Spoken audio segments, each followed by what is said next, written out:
Assalomu alaykum aka ukalar. Bugun biz to'ydamiz. Город Kaluga. Gapiring. Assalomu alaykum Rustam akamiz hamda hoji akalarimizning muxlislari, qadrli podpischiklari. Xudo xolasa mana Kaluga oblastida chiroyli bir xizmatdamiz. Rustam aka, Dilmurod akam, Sherali aka kamerada. Inshaalloh to'y qilinglar, yaxshi kunlarda biz xizmatdamiz.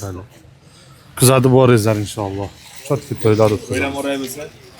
Allaylar. Yulduz opa televizordan tushmay qo'ydingiz. Ukam bor deb bir qo'ng'iroq qilmay qo'ydingiz. Avvalgidek sochingizni bo'yamay qo'ydingiz.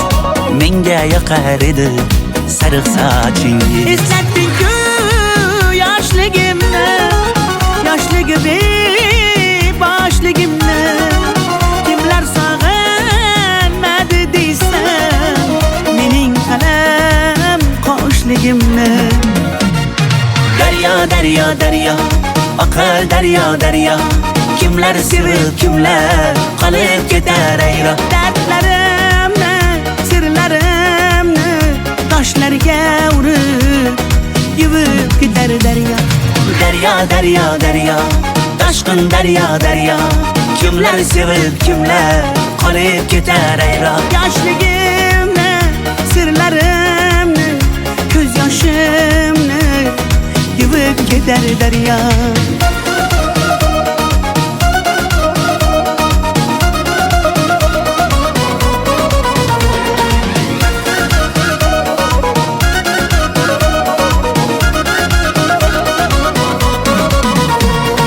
O'tib ketdi yoshligi demang yolg'ondan. Chiroylisiz uncha muncha janomdan. Go'zallikni bergan sizga osmondan. O'zgarmadingiz qoshlaringiz kamondan. Tushlarimda ko'chalar, onam yopgan kulchalar. Qolib ketgan qishlog'imni sog'inyapman bunchalar. Oy daryo, daryo, daryo, oqar daryo, daryo. Kimlar sevib, kimlar qolib ketar ayro. Dardlarimni, sirlarimni toshlarga urib yuvib ketar daryo. Daryo, daryo, daryo, toshqin daryo, daryo.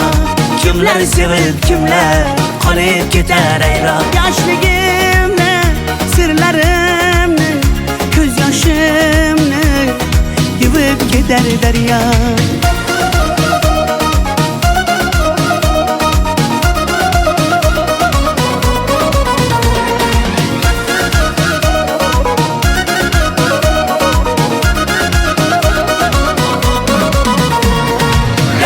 Daryo, daryo, oqar daryo, daryo. Kimlar sevib, kimlar qolib ketar ayro. Dardlarim